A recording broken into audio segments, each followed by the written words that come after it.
नमस्ते प्रणाम। अजय साहनी स्टार रउआ सबके हार्दिक स्वागत करतानी अपने लय म्यूजिक मूवीज स्टार पर। और एक ठो गीत लेके आइल बानी फिर से रउआ सबके लिए। ये गीत में बड़ा अलग तरह का गहराई बा। एके महसूस करे खातिर आप लोगन के थोड़ा सा सोचे के पड़ी कि मतलब हम कहल का चाहतानी। दरअसल एक लोगन का व्यथा बा, एगो ऐसन मजदूर का व्यथा बा जौन अपन घर परिवार चलावता, बीवी बच्चा देखता, ओकरे संगे जो घटना घटतिया वही पर गीत बा आप लोगन के लिए। चली पहले गीत सुन लिया जाए, फिर और विस्तार से बात कही जाए। जब वो बीमार पड़ली रात ना सोहाइल, सेवा बर्दाश्त कैले देह गदराइल।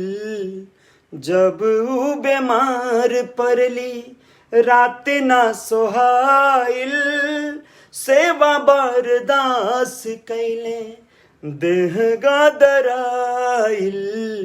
जब ऊ बीमार पड़ली देहिया गदाई गइल, चले फिर लगाली, पिया के बिसारी के वो यार संग भागली। देहिया गदाई गइल, चल फिर लगाली, पिया के बिसारी के वो यार संग भागली। रोवत रोवत उनकर चकिया बिलाइल, सेवा बर्दाश्त कैले देह गदराइल। जब वो बीमार पड़ली। आगे के अंतरा में क्या है कि लोगवा पुछारू अइले होत भी नुसारे, मुहमा नमून की निकर जाला बहारे। लोगवा पुछारू अइले होत भी नुसारे, मुहमा नमून के निकर जाला बहारे। लोग बातिया में कर मेहरी पराइल, सेवा बर्दाश्त कैले देह गदराइल। जब वो बीमार पड़ली।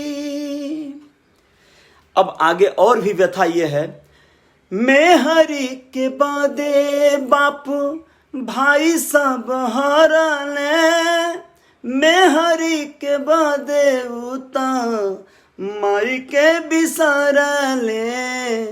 मेहरी के बादे बापू भाई सब हरले, मेहरी के बादे उता माई के बिसरले। माझी के कलमिया से अजय के कलमिया से लोर बहिराइल।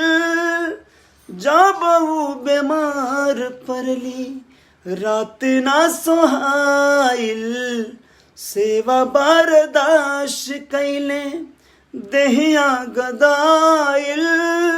जब वो बीमार पड़ली रात ना सोहाइल, जब वो बीमार पड़ली। जी हाँ भाई लोग, ये एक ठो गीत ऐसा रहा हुआ कि बहुत पहले जैसन कि आप लोगों के बतौले नहीं, एक ठो डायरी हमार मिल गई बटे हमके। वो डायरी में बड़ा गजब गजब का रचना बा हमार, और वो बहुत पहले का रचना बा। तो डायरी में का उहे रचना के लेके जौन बा आप लोगों के बीच में कभी कभार जौन बा लाइव भइले का ई प्रोसीजर जारी रही। रउआ सभे देख सकल जाला। ई हमार बहुत पहले का रचना ई बाटे कि देखी ना, ई हमार 21/11/97 का लिखल जौन बाटे ई गाथा बा। और ई ओ समय लिखले रहनी जब हम मुंबई में रहनी, और मुंबई में एक ठो बगल में रहे वाला व्यक्ति जो चक्की चलावत रहले हैं, उनका मेहरारू जौन बटे उनके छोड़ के भाग गई। खबर मिलल रहे, पता चलल कि थोड़े दिन पहले वो बड़ी बीमार पड़ल रहे और ओकर खूब सेवा बर्दाश्त कैले रहना, बड़ा केयर कैले रहना, बड़ा ज़्यादा जौन बाटे ख्याल कैले रहना, दवाई करौले रहना, लेकिन फिर भी वो उनके छोड़ के जब ठीक हो गई तो भाग गई। तो बड़ा चर्चा भइल रहे विषय पर। और ऐसे ही एक ठो गीत जौन बटे निकल के वो समय 97 में आ गई रहे और एक भुला गई रहे हम, ई डायरिए खो गई रहे हमसे। तो ये अब मिल गई बाटे तो कुछ न कुछ जौन बा आप लोगों के लिए परोसल जाइए में से जौन भी एकर तथ्य बा। और देखिए ना सवेरे सवेरे जौन बाटे एकदम फटाफट लेट हो जाता टे यहाँ जगले में, 9 नगिचा जाता टे बजले में, मतलब जागत जागत एकदम जैसे बम्बई है ना, यहाँ बड़ा अलग तरह का रहन सहन बा। गाँव में तनी जल्दी जाग जाए ना। अब यहाँ जन फटाफट उठनी है, मुँह धोनी है, थूक उक लगौनी है जन बाटे चेहरा पर। हाँ जी, आपन लगौनी है, आपन थूक लगौनी है। थूक मतलब आपो लोगन के लगावे के चाही, तबे ना एक लाइट रही चेहरा पर। आँखी में लगावे के चाही जौने से ज्योति बढ़ी, आँखी का रोशनी बढ़ी। बिना मुँह धोले पहले थूकवा जन बटे लगा ल जा, एने ओने थूकबा लोन फालतू जन बटे दिन भर पच पच जन बा गुटकी गुटका खा के। तो अपन जो शुद्ध मुँह से अगर होखा तो गुटका खा के सुतल है तब मतलब है भाई, अरे दादा वो तो माहुर बन जाई। अगर साफ सुथरा मुँह करके सुतल रहबा जा तो थूक जौन बा लगैबा आँखी में और चेहरा पर तो साफ सुथरा रही, बढ़िया रही, स्वस्थ रही। ठीक बा। तो ई जौन बटे कैनी है अभी ठीक से सूखलो नहीं रहा, तबले हाली हाली मुँह धोवे के पड़ल, लेकिन आप लोग सुखा लिया आधा घंटा, ओकरे बाद मुँह धोइए तनी बसाई। तो वो का करे के बाद सहे के पड़ी ना भाई। स्वस्थ रहे के बाद तो कुछ करे के पड़ी ना, ढेर जाने तो दूसरे का थूक लगा लेना, मेहरारू का थूक लगा लेना, वो फायदे करी, कोनो बात नहीं बा, है ना। हमारे हरिंदर भाई देखा था जान बा, तो इहो कह सके नहीं कमावा, ये फायदा करी, कुछ सब पुराने औषधि के रूप में काम करेला, है ना। तो गीत हमार रल हुए और एक गावल गई है, कबो रिकॉर्डिंगों में गावल जाइए के हो सकेला। कुल मिला जुला के आप लोग अपन ख्याल रखिए, कुछ ना कुछ टिप्स चलत रही रोज रोज जौन बा, जय जयकार जारी रही और यात्रा भी जारी रही, कहीं ना कहीं जौन बा चलते रहेला। चला, जय हिंद, जय भारत।